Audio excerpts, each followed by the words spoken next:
Number one, put God first. Put God first in everything you do. Everything that you think you see in me, everything that I've accomplished, everything that you think I have, and I have a few things, everything that I have is by the grace of God. Understand that. It's a gift. 40 years ago, March 27th, 1975, it was 40 years ago, just this past March, I was flunking out of college. I had a 1.7 grade point average. I hope none of you can relate. I had a 1.7 grade point average. I was sitting in my mother's beauty shop. They still call it beauty shops now? What they call it now? Yeah, I was sitting in the beauty parlor. I was sitting in my mother's beauty parlor, and I'm looking in the mirror, and I see behind me this woman under the dryer. And every time she looked up, every time I looked up, she was looking at me, just looking me in the eye. And I didn't know who she was, and I said, she said, somebody give me a pen, give me a pencil, I have a prophecy. March 27, 1975, she said, boy, you are going to travel the world and speak to millions of people. Now, mind you, I was flunked out of college. I'm thinking about joining the army. I didn't know what I was going to do, and she's telling me I'm going to travel the world and speak to millions of people. Well, I have traveled the world, and I have spoke to millions of people. But that's not the most important thing, the success that I had. The most important thing is that what she taught me and what she told me that day has stayed with me since. I've been protected. I've been directed. I've been corrected. I've kept God in my life, and it's kept me humble. I didn't always stick with him, but he always stuck with me.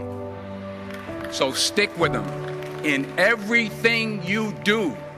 If you think you want to do what you think I've done, then do what I've done and stick with God. Number two, fail big. That's right. Fail big. Today's the beginning of the rest of your life, and it can be very frightening. It's a new world out there. It's a mean world out there, and you only live once. So do what you feel passionate about. Take chances professionally. Don't be afraid to fail. There's an old IQ test, was 9 dots, and you had to draw 5 lines with a pencil within these 9 dots without lifting the pencil. The only way to do it was to go outside the box. So don't be afraid to go outside the box. Don't be afraid to think outside the box. Don't be afraid to fail big, to dream big. But remember, dreams without goals are just dreams, and they ultimately fuel disappointment. So have dreams, but have goals. Life goals, yearly goals, monthly goals, daily goals. I try to give myself a goal every day. Sometimes it's just to not curse somebody out.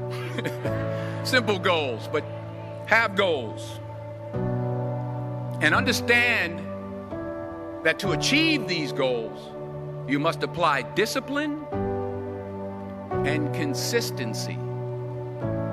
In order to achieve your goals, you must apply discipline, which you've already done, and consistency every day, not just on Tuesday and miss a few days.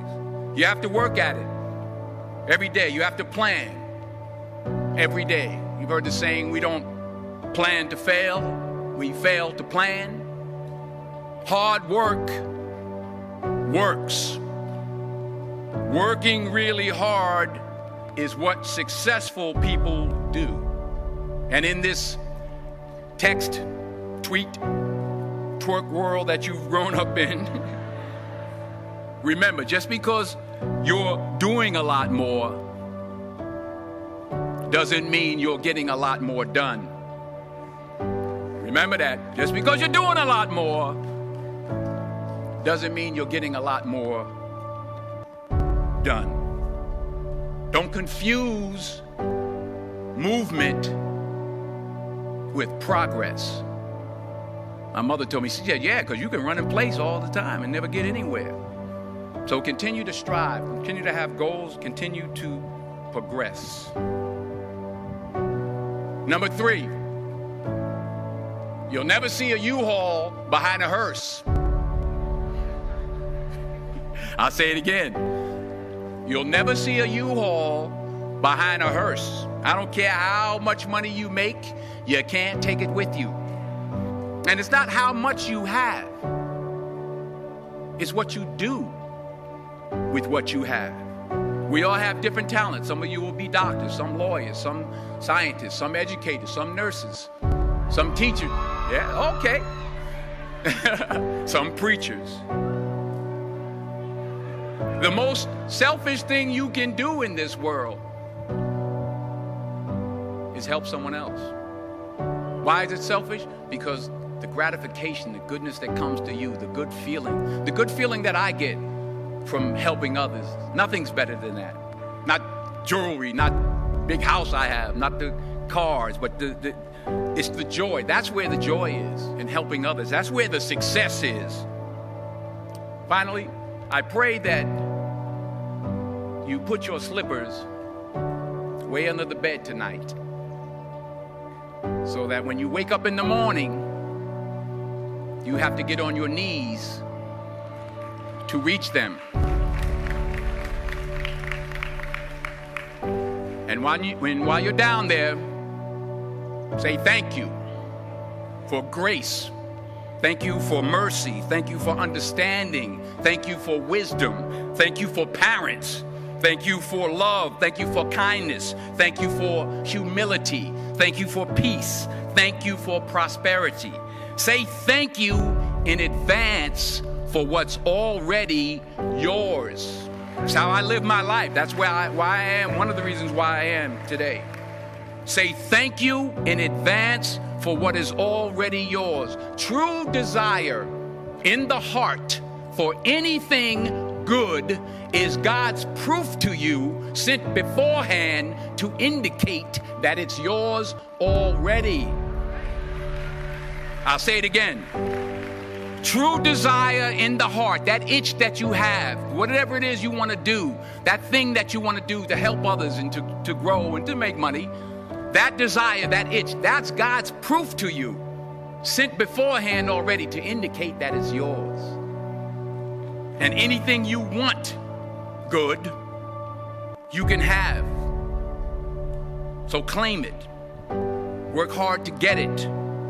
When you get it, reach back. Pull someone else up. Each one, teach one.